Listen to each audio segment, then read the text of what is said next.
Good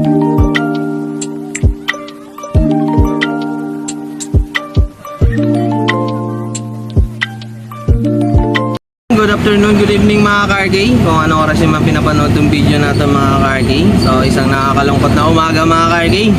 Nakadalawang cancel tayo agad yung mga Cargay. Dalawang cancel agad. So napakalungkot naman mga Cargay. Umaga pa sana tayo nakakuha ng booking mga Cargay. Kaya lang puro cancel yung booking natin na kukuha mga Cargay.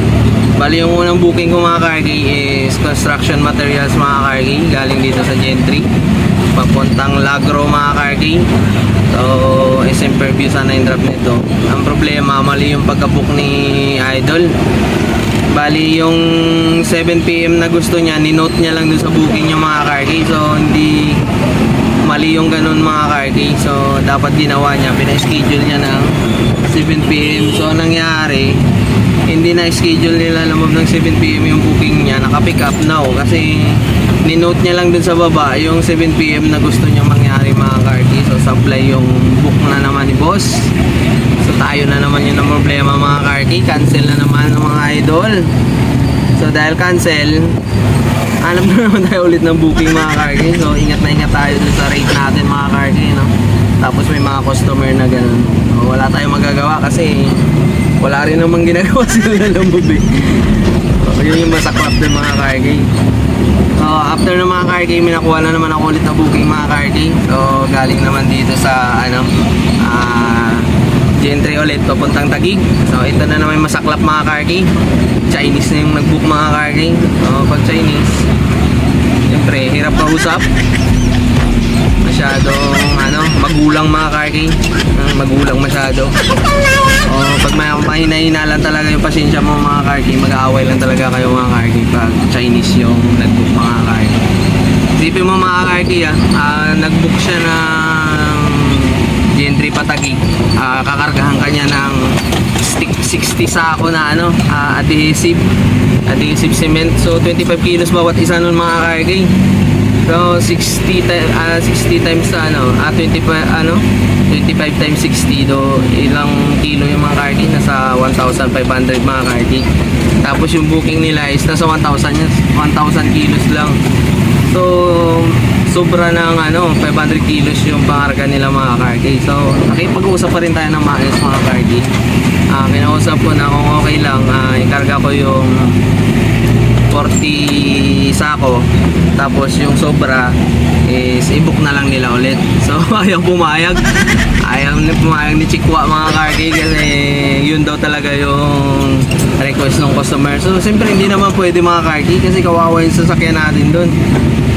Mabilis masira yung sasakyan natin pag mga ganun mga Cargay, lalo na yung center post natin, tapos yung either bossing mga Cargay kasi masyadong mabigat na yung mga Cargay, 1,500 mga Cargay. Dagdagan pa ng makina mo mga Cargay. So yung idler bossing mga Cargay is rubber lang yun.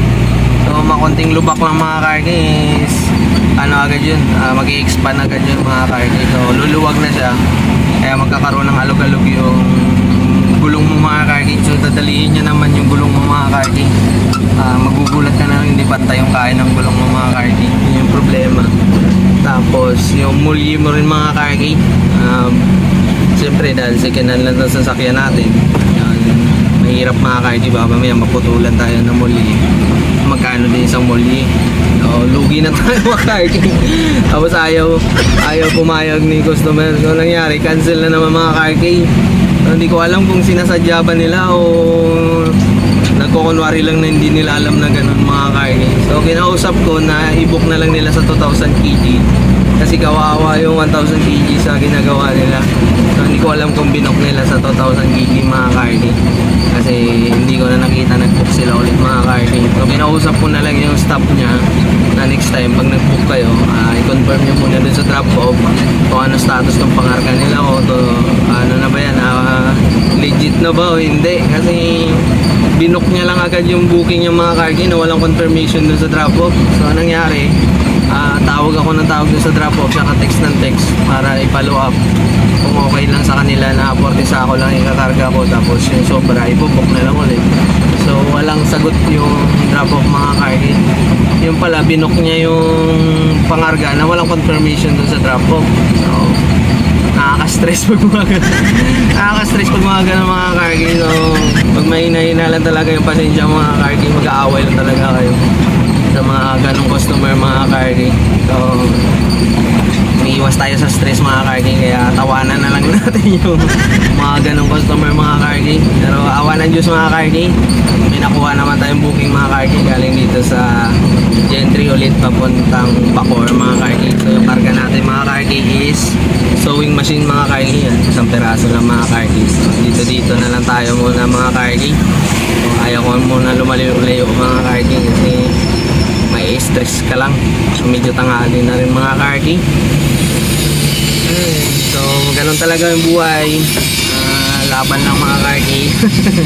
So let's go mga kargi, hatid na natin itong sewing machine na nakarga ko mga kargi. Isang piraso lang yung mga kargi. Pero mabait to si sir yung sa pick up.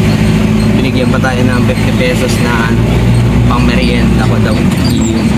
Yung sa drop off magbigay din. May ganun ka lang customer mga kargi, okay na. Kahit sa tip lang buhay na buhay ka na. Kahit kung paano matanggal din yung stress mo sa mga unang customer mo. So let's go mga kargi, tignan natin to. Stay tuned lang tayo dyan. Ayun mga kargi, so nababa na natin yung makina mga kargi. Bali hindi ko na rin na video mga kargi kasi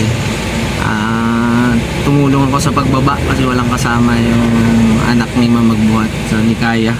Pero okay lang mga kargi. So tulad ng sabi ko kanina mga kargi, sana magbigay din yung drop natin ng tip. So yun nga mga kargi. So nagbigay nga siya ng tip na 100 mga kargi. So 150 na tayo mga kargi. So abang-abang tayo ng booking mga kargi. Kahit minalas man tayo dun sa mga unang nakuha natin mga kargi, kahit papano siniswerte pa rin tayo sa mga kasunod mga kargi. So ganun talaga yung buhay delivery mga kargi. So stay tuned lang tayo dyan mga kargi. Mag-abang-abang pa ako ulit ng booking mga kargi kasi maaga pa naman. So let's go. Right mga kargi, so may nakuha na naman tayo ulit na booking mga kargi. So galing naman ulit dito sa may Bacoor mga kargi, papuntang Giginto Bulacan mga kargi. So mga panel daw itong pangarga ni Madam. So hindi ko lang alam kung konti lang to, marami mga kargi. So kahit paano may nakuha tayo ulit mga kargi. So let's go mga kargi, punta na natin mga kargi. Sana makarami pa tayo mga kargi kahit tanghali na tayo nakalabas. So let's go. So andito na tayo sa pick up mga kargi.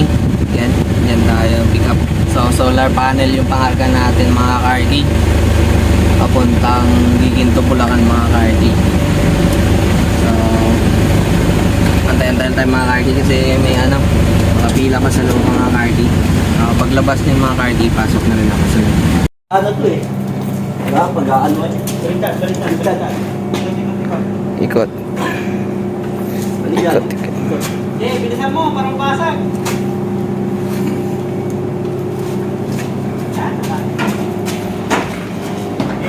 Okay. Kamig. Dalawa.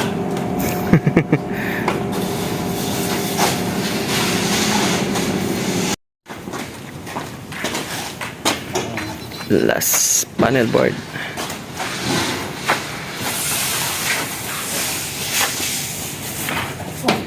Kaya mga karki, so nakarga na natin yung mga solar panel mga karki. So on the way na tayo mga karki dun sa Giginto Bulacan mga karki. So let's go mga karki. Hatid na natin to para medyo maaga pa tayo makarating dun.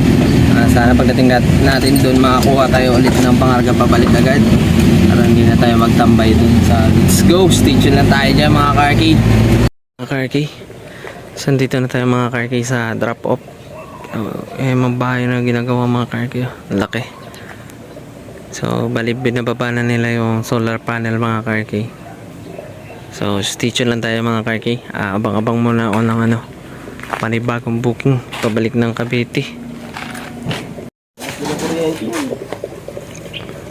Oo, kaya magdala ng kaya magdala ng ilang aircon yan. Aircon, TV.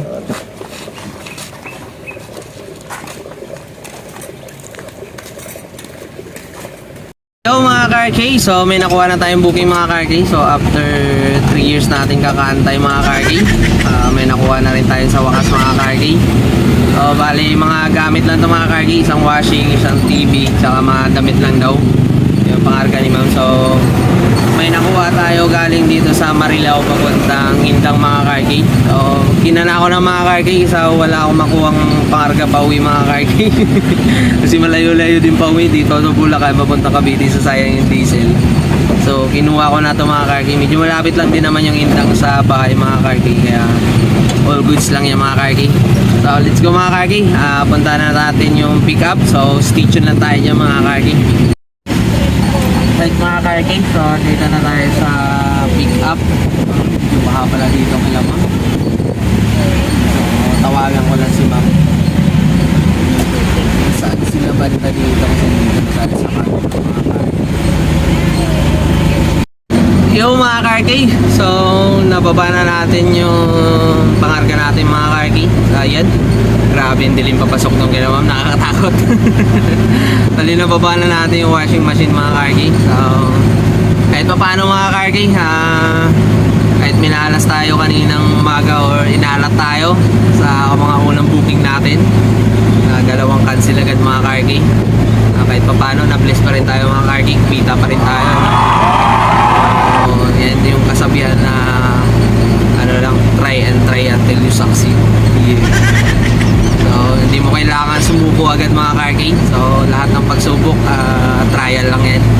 Yun ang isipin mga car-kay, trial lang yan sa buhay natin. So, basta enjoy lang natin yung buhay natin sa araw-araw. At makakarash din tayo sa hirap. So, hanggang dito lang muna yung vlog natin mga car-kay. Bukas naman ulit. Ginabi na ako. So, pauwi na rin naman ako mga car-kay. After nito, diretso na ako, pa-diesel na rin ako mga car-kay. Tapos diretso uwi na. Kasi gabi na. Bukas naman tayo ulit hahataw mga car-kay. So, see you in my next vlog mga car-kay. Thank you so much.